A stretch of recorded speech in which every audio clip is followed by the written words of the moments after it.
tu regardes cette vidéo, c'est sûrement que tu es photographe et que tu te demandes quel matériel il faut acheter pour passer un step, pour passer pro. Et c'est vrai que tu entends un peu tout. Tu entends des gens qui te disent qu'il faut forcément 4 000 € de matériel pour devenir pro. Tu entends des gens qui te disent que tu peux passer pro avec du matos à 100 € et tu sais pas trop qui écouter. Et c'est totalement normal parce que quand tu as des versions aussi opposées qui viennent toutes les deux de photographes qui sont devenus professionnels, tu te dis qui a raison, qui a tort. Du coup, d'ici la fin de cette vidéo, je vais te donner une petite sélection de matériel que tu peux choisir pour passer pro. Et je vais aussi t'expliquer du coup de quoi tu as besoin. Parce que il faut que tu sois au courant de ce qui peut te permettre de passer pro ou pas. Comme ça, tu as peut-être même pas besoin d'investir dans du nouveau matos et tu peux te contenter de ce que tu as aujourd'hui.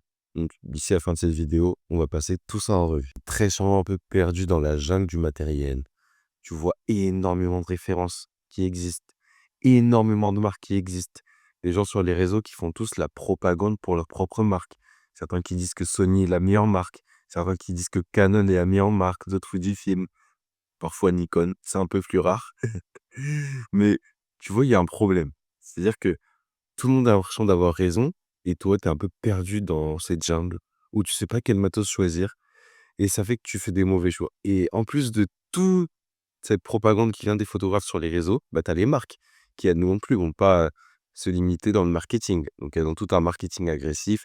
Elles te font toutes croire que leur boîtier est le meilleur. Et au final, tu sais pas trop. Tu te perds un peu dans tout ce choix. Et ça peut te pousser à faire des mauvais choix. Acheter trop cher, acheter le mauvais boîtier, le mauvais objectif. Alors qu'au final, tu as sûrement besoin de un boîtier et 2 objectifs max pour devenir photographe pro dans le milieu dans lequel tu as envie de devenir photographe pro. Mais vraiment, ce que je veux que tu retiennes, ça fait cliché, mais c'est super important de le répéter, c'est jamais le boîtier qui fait le photographe. Mais par contre, c'est un outil de confort qui peut te permettre de débloquer ton potentiel et de devenir photographe pro, on va dire, dans le confort. Par exemple, moi, j'ai commencé les premiers shootings pro, c'était des shootings, de défilés, des shootings de mode, des shootings lifestyle et cetera, que j'ai fait avec des professionnels. Donc c'était quand même avec pas mal de pression. C'était avec un Sony A6000, donc un Sony qui est sorti en 2014 et un 50 mm 1.8. Donc l'objectif le moins cher de la gamme Sony et je me suis super bien débrouillé, j'ai été payé, j'ai eu des clients satisfaits. Par contre, dès qu'on baissait un peu dans la lumière, j'avais beaucoup plus de mal et donc ça me mettait une pression un peu inutile et ça me mettait dans un inconfort. Alors que maintenant que je suis passé sur un boîtier plus haut de gamme, qui est un Sony A7R III, et j'ai ce confort qui est là. Mais même en ce moment, j'ai eu des mini moments d'inconfort et donc je suis en train de penser à peut-être passer sur le Sony A7R V.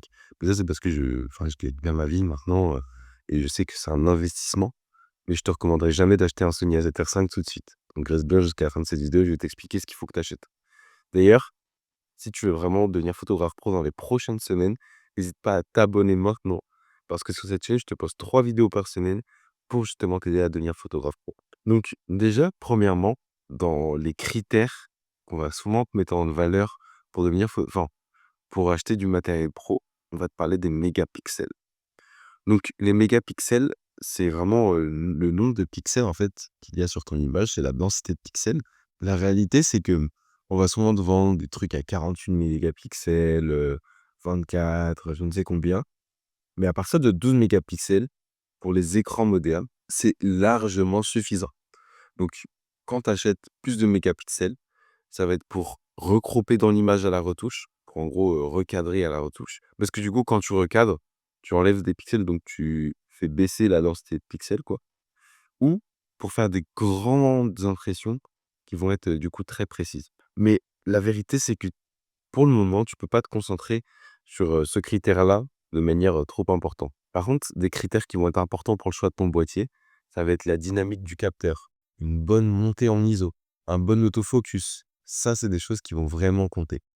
Et vraiment, ne te perds pas dans les mégapixels parce que c'est un piège, même au niveau de la taille des fichiers, ça va être super volumineux. Et ça veut dire que si aujourd'hui tu es dans un budget serré, que tu achètes un boîtier avec beaucoup de mégapixels, faut que tu penses que derrière, tu vas devoir acheter des cartes SD en conséquence et aussi des SSD en conséquence, des disques durs en conséquence. Fais gaffe à ça.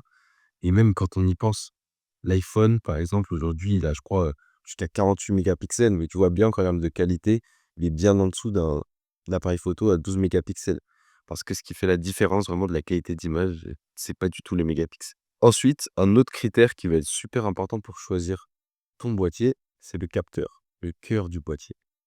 Et on connaît aujourd'hui 2 grands types de capteurs qui se séparent. Il y a des capteurs APS-C et les capteurs full frame. Alors les full frame, bien sûr, c'est un peu les stars, les pleins formats et ce qu'ils ont pour avantage, c'est d'avoir vraiment, la meilleure qualité possible, un meilleur bokeh et aussi des meilleures performances dans les basses lumières. Donc c'est vraiment le top du top, c'est un peu la Rolls-Royce. Par contre, ça donne des boîtiers qui vont être un peu plus chers et un peu plus lourds. Donc, si jamais tu as un budget pas serré et que tu as pas envie d'avoir le boîtier le plus portable possible, ça va être le bon choix pour toi. Mais un très bon choix qu'il ne faut surtout pas sous-estimer, c'est le capteur APS-C. Donc, le capteur APS-C, c'est un capteur qui est crop, qui est plus petit. Et c'est un capteur qui va être compact, léger, beaucoup moins cher. Et surtout, qui va avoir un crop de 1,5. Donc, le crop de 1,5, ça veut dire que quand tu prends la focale de ton objectif, par exemple un 50 millimètres, il faut que tu multiplies ta focale par 1,5 pour avoir la focale réelle que tu vas avoir optiquement en fait. Par exemple, si tu as un 50 millimètres, tu fais 50 fois 1,5, donc ça fait un 75 parce que 50 plus 25. Et ce genre de capteur, ça va être idéal si tu veux débuter par exemple l'animalier et que tu as pas un gros budget parce que tu vas pouvoir avoir des objectifs moins gros qui zooment moins et avoir quand même ce facteur 1,5 pour qu'il permet quand même de zoomer plus en fait. Donc vraiment pour 80 des débutants, va falloir se diriger sur un APS-C. Ça va permettre de beaucoup mieux optimiser et d'acheter des objectifs un peu moins chers. Maintenant, on va comparer les réflexes et les hybrides. Donc il y a beaucoup de photographes, notamment, les vieux, qui ne jurent que par les réflexes parce qu'ils ont débuté avec ça. Ils ont même débuté en argentique, tu vois? Mais pour être honnête, aujourd'hui, en 2025 et ça fait même bientôt, 5-10 ans que c'est le cas, acheter un réflexe, c'est le pire choix que tu puisses faire. Alors si aujourd'hui tu as déjà un réflexe, garde-le, il est performant sûrement, donc ne va pas dépenser de l'argent inutilement. C'est pas du tout le fond de mon propos. Par contre, si tu as un budget sur ton compte à allouer et que tu veux le boîtier qui sera le plus pratique pour progresser, le plus léger et qui aura plus d'optimisation, quoi, il faut vraiment que tu prennes un hybride. Parce que déjà, rien qu'au niveau du viseur, donc le viseur qui va être vraiment l'endroit où tu sais, tu mets ton œil pour prendre tes photos, sur un réflexe, tu auras un système de miroir. Donc, tu vas juste voir ce qu'il y a optiquement de l'autre côté du viseur, quoi. Et c'est cool, mais tu vois juste les choses en direct. Alors que sur un hybride, tu vas voir en fait le rendu de tes paramètres. Donc tu vas voir en fait le rendu de la photo finale. Et ça va te permettre d'ajuster tes paramètres en direct et de voir l'évolution de tes paramètres directement dans le viseur. Ensuite, souvent sur les réflexes, au niveau de l'autofocus, ça va être plutôt limité. Tu auras un autofocus performant mais classique. Alors que sur la plupart des hybrides récents, tu auras la détection des yeux, la détection des visages. En plus, tu as souvent maintenant des processeurs qui sont boostés à l'IA, donc ça va aller encore plus vite avec une détection plus performante. Bref, les hybrides sont encore gagnants dans cette discipline. Et enfin, au niveau du poids, les réflexes performants sont souvent super lourds et encombrants. Ok, tu vas devoir avoir un sac énorme pour les porter. Et si tu pars pour un long shooting avec, la plupart des photographes prennent même une valise pour se les transporter. Alors qu'un hybride, même si c'est un hybride super performant et super moderne, tu resteras quand même dans quelque chose d'assez compact et de plutôt léger. Alors bien sûr, je te dis pas que ça va peser, 500 grammes, hein, mais quand même, tu seras sur du matériel qui en tout sera plutôt léger. Maintenant, on vient me parler beaucoup des boîtiers, mais la vérité, c'est que le matériel respecte une sainte trinité et ça va pas être en concentrant uniquement sur le boîtier que tu vas réussir à avoir le rendu final que tu désires. Donc c'est pour ça qu'il va falloir allouer tes efforts de sélection, mais aussi ton budget à plusieurs types de matériel et ne pas allouer, par exemple, les 2 000 € que tu aurais à investir directement que sur le boîtier. Parce que tu as le boîtier qui va être vraiment le cerveau, le cœur de ton appareil photo. Donc, il va gérer l'ergonomie, c'est lui qui contient le carter, donc il va aller capturer la photo. C'est lui qui dit le nombre de mégapixels que tu as, C'est lui qui en partie va dicter la qualité de l'autofocus que tu auras, la montée en ISO, la dynamique, mais le plus important, c'est l'objectif. L'objectif, c'est lui qui va déterminer la le look, la qualité de l'image et qui va aussi déterminer la focale. Donc si tu as plus ou moins de zoom, plus ou moins de compression en arrière-plan. Et c'est aussi lui qui va déterminer en grande partie le piqué de ton image. Donc c'est vraiment le plus important et c'est souvent négligé parce que les gens mettent tout leur budget sur le boîtier et ils se retrouvent un peu comme des cons avec, l'objectif The Kit et ils mettent vraiment très peu de budget dans les objectifs. Alors qu'au final, c'est pas forcément, ce qui est recommandé. Et enfin, il y a la lumière et les accessoires. Donc la lumière, c'est vraiment en photo le plus important. Mais ce qui est cool, c'est qu'on a la lumière naturelle qui existe. Mais sans lumière, il y a pas de photo.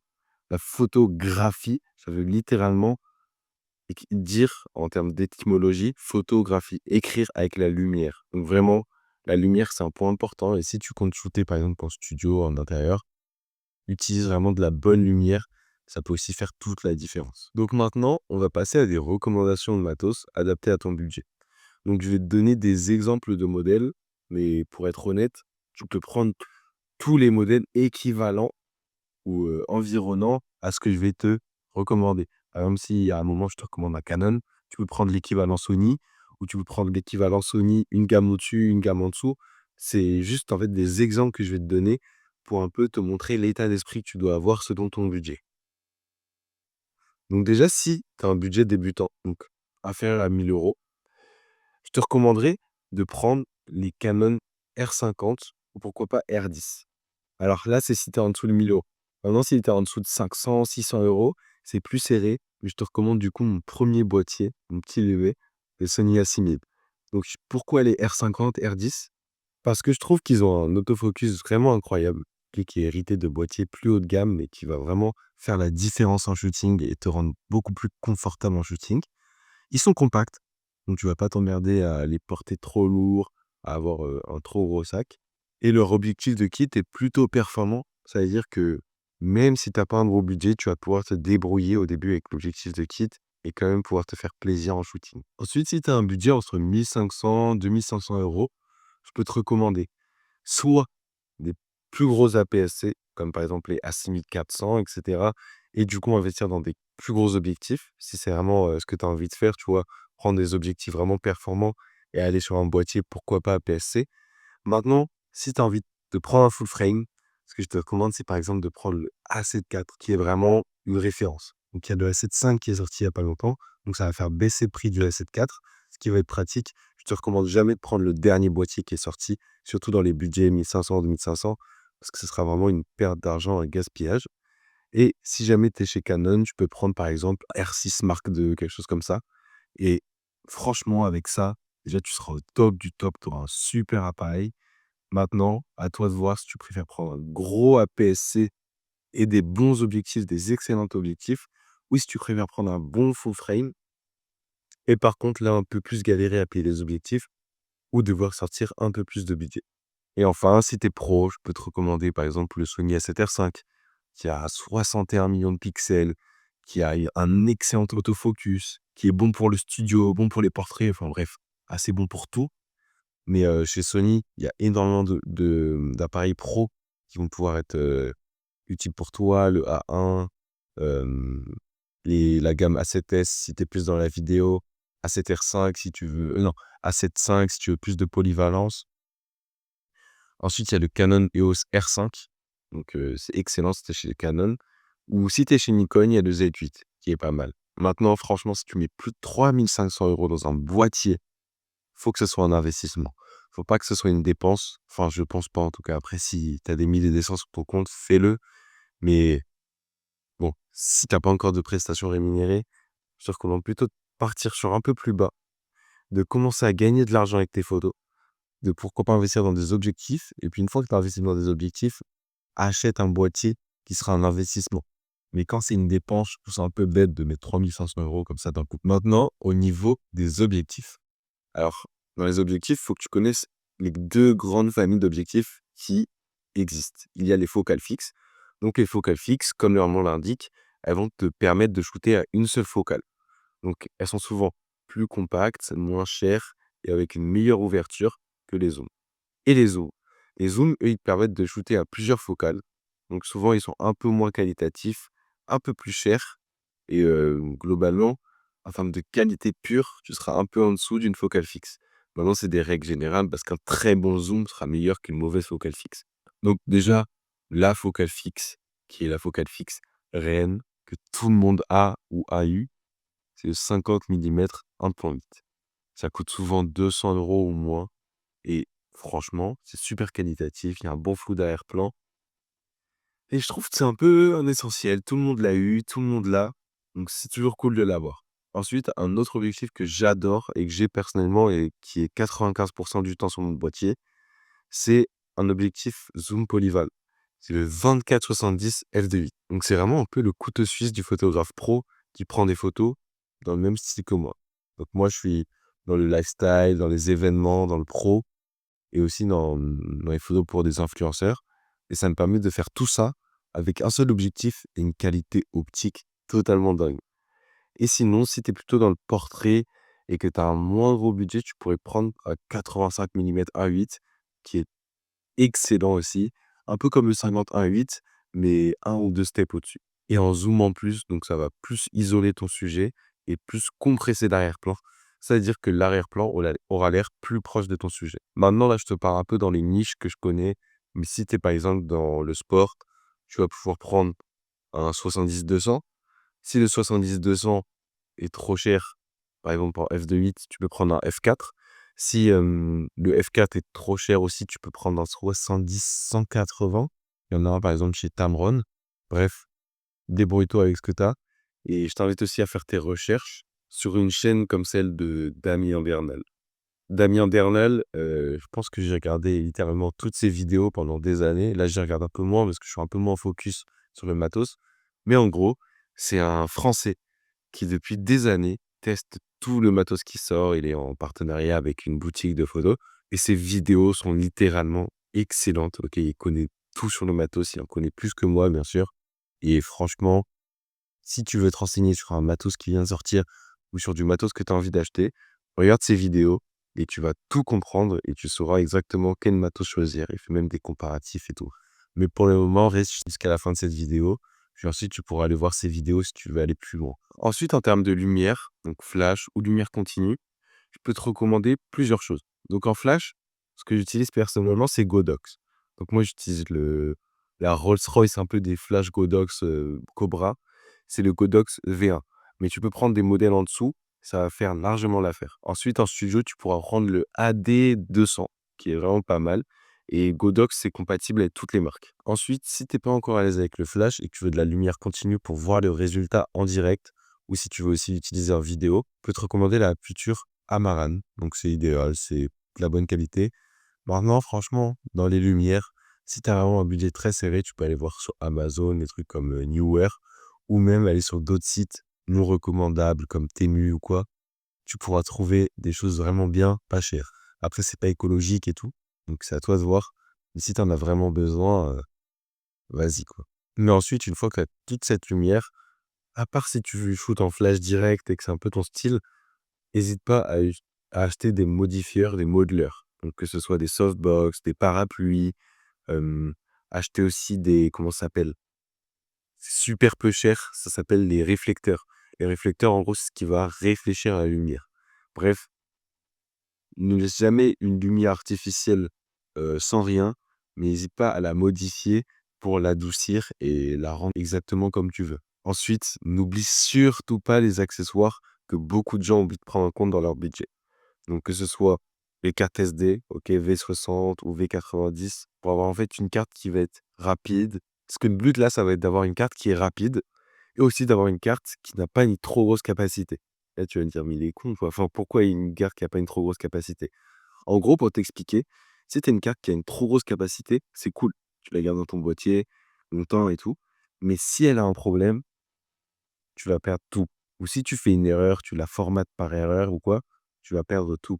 Donc je te recommande de prendre plutôt des cartes, je sais pas, 32, 64 et d'en avoir plusieurs. Comme ça, tu vas pouvoir en fait diviser les risques. Parce que si tu as un shooting de mariage et que tu perds une carte de 32 ou de 64, c'est rattrapable. tu en as peut-être 3 autres qui seront remplis. Donc vas-y, tu vas pouvoir te débrouiller. Tu seras dégoûté, mais ça ira. Par contre, si tu perds une carte de 120-200 gigas sur un mariage, là, c'est vraiment plus compliqué. Ensuite, prends des batteries de rechange. Il faut que tu aies toujours 2 batteries minimum pour pouvoir faire une rotation, en avoir une qui charge, une dans l'appareil. Sans ça, tu es vraiment dépendant de la capacité d'une seule batterie qui peut en plus, changer en fonction de la température extérieure, des conditions extérieures. Ensuite, je te recommande d'avoir une sangle de la marque Peak Design. Alors, il y a plein d'équivalents, donc fais tes recherches. Mais si tu veux vraiment la Rolls-Royce de la sangle, prends une Peak Design. C'est en gros une sangle qui a un système d'attache rapide et qui va être confortable pour rester longtemps sur le terrain. Tu peux aussi prendre une sangle de poignet. Moi, personnellement, je préfère la sangle de poignet, mais sinon, tu peux prendre la sangle classique en bandoulière. Ensuite, il faut que tu aies un disque dur SSD pour stocker tes photos, pour faire un peu des archives. Donc, il y a la règle des 3 dehors qui peut être vraiment utile. Maintenant, je te laisse faire tes recherches là-dessus et tu peux aussi prendre des disques durs si jamais tu veux doubler tes, copies et utiliser un disque dur qui va être plus lent à la copie, mais qui par contre sera moins cher en stockage.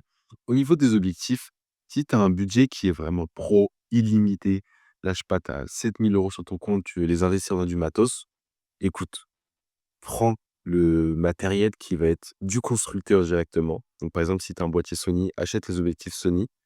Par contre, si jamais tu as un budget plus serré, où tu vas devoir être plus malin dans tes achats, hésite pas à aller chez les marques tierces comme Sigma et Tamron. Parce qu'aujourd'hui, avec toutes les avancées technologiques, etc., les marques tierces vont souvent offrir 95% des fonctionnalités et de la qualité pour aller 60% du prix.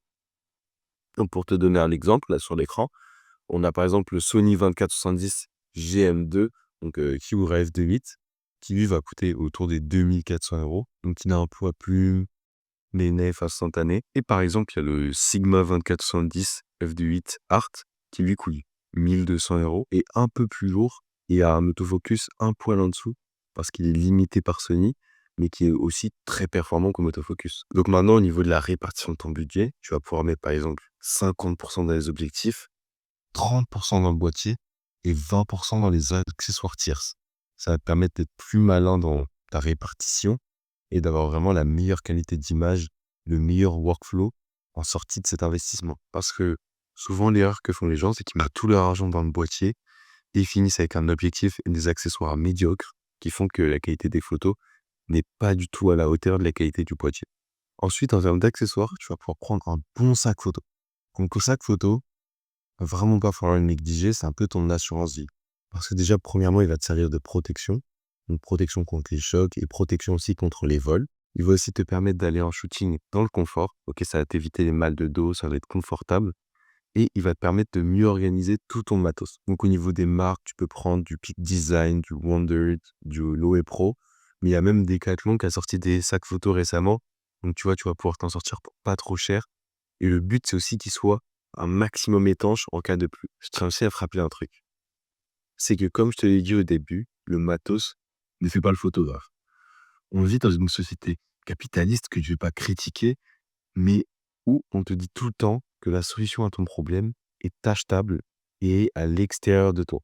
Sauf que le meilleur investissement en photo et en tant que photographe, il est dans ta tête, pas dans le matériel et pas dans le sac. Parce que du matos à 5 000 € fera pas tout un bon photographe si tu maîtrises pas la compo, la lumière, le triangle d'exposition. Parce que si on regarde le concept de retour sur investissement, de ROI, si tu investis dans un nouveau boîtier, tu vas peut-être gagner, allez, 10% en qualité d'image, mais tu vas perdre aussi 30% de la valeur de ton boîtier en une année et tu auras une satisfaction, on va dire, qui est éphémère. Alors que si tu investis dans des livres, de la formation, du savoir, tu vas gagner 100% de qualité d'image.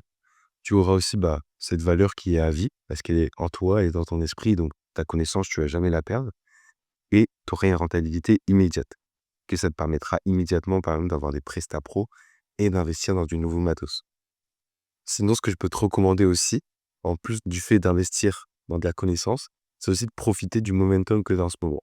C'est-à-dire que tu pourrais te dire que tu dois encore économiser 1 an pour acheter du matos, investir dans de la formation, mais la vérité, c'est qu'il vaut mieux que tu fasses avec ce que tu as aujourd'hui et que tu commences à créer en fait au plus vite, parce que c'est comme ça que tu vas avoir des résultats sur le long terme et que peut-être dans 1 an, tu auras un budget pour acheter du matos pro. Donc profite du momentum, sors, shoot, crée Et c'est comme ça que tu dois aller beaucoup plus vite dans ta progression. D'ailleurs, si tu as envie de devenir photographe pro dans les prochains mois, n'hésite pas à cliquer sur le premier lien qui est dans la description. Il y a une vidéo où je t'explique de A à Z comment j'ai fait pour devenir photographe pro et comment je vais pouvoir t'aider à le faire aussi grâce à la méthode capture qui suit du coup plusieurs étapes claires, simples, qui vont te permettre de devenir photographe pro en quelques mois sans investir dans du matos à 6 000 euros. Donc, pour récapituler, on va passer sur l'écran. Il faut que tu fasses attention à ton budget. Donc, définis un budget global et alloue à peu près la moitié aux optiques. C'est super important. Ensuite, le système. On part sur de l'hybride, ok. Canon, Sony ou n'importe quelle marque si tu en as une préférée. Ensuite, au niveau des priorités, du coup, il faut que tu gardes l'objectif, la lumière et le boîtier. Même si au niveau du budget, ce sera objectif, boîtier, lumière. Ensuite, pour te protéger au maximum et protéger ton investissement, il faut que tu achètes un bon sac et des bonnes cartes SD fiables. Ensuite, au niveau du mindset, il ne faut pas que tu oublies que c'est qu'un outil de matos et que le plus important, c'est ce qu'il y a là-dedans. Maintenant, au niveau de l'action que tu dois mettre en place maintenant, c'est cliquer sur le premier lien dans la description pour bien sûr voir la méthode qui va te permettre de devenir photographe pro et aussi sortir ta carte bancaire et commander le matos que tu peux acheter avec ton budget actuel. Parce que trop de réflexion, ça va te paralyser. Il vaut mieux que tu prennes ce que tu peux prendre aujourd'hui et que tu sortes shooter directement. Donc maintenant, vraiment, passe à la vitesse supérieure, va plus vite, commande ton matos et parce que au final, savoir comment choisir ton pinceau, ça fait pas toi un meilleur peintre. Et c'est exactement pareil en photo. Donc vraiment, merci de m'avoir écouté, ok? C'était vraiment cool de tourner cette vidéo. Je parle très rarement du matos parce que comme tu as pu le comprendre, je suis pas forcément fan du fait d'acheter du nouveau matos très souvent, etc. Mais bon, c'est toujours cool d'en parler et je trouve que c'est quand même important. C'est quand même le support qui nous permet d'être photographe. Donc maintenant, si tu veux être photographe pro, d'ici 90 jours, sans quitter ton job, sans quitter tes études, n'hésite pas à cliquer sur le premier lien dans la description. Il y a une vidéo 100% gratuite dont je t'ai parlé précédemment. Tu ne pourras que te remercier de l'avoir vue. Donc, clique et ça va te prendre allez, 10 minutes et tu vas en sortir vraiment gagnant. Et en plus, il y a peut-être une petite opportunité à la fin de la vidéo pour bosser personnellement avec moi, mais je t'en dis pas plus. Sur ce, je vous donne rendez-vous dans la prochaine vidéo pour t'aider à t'épanouir dans ta passion et elle sortira samedi.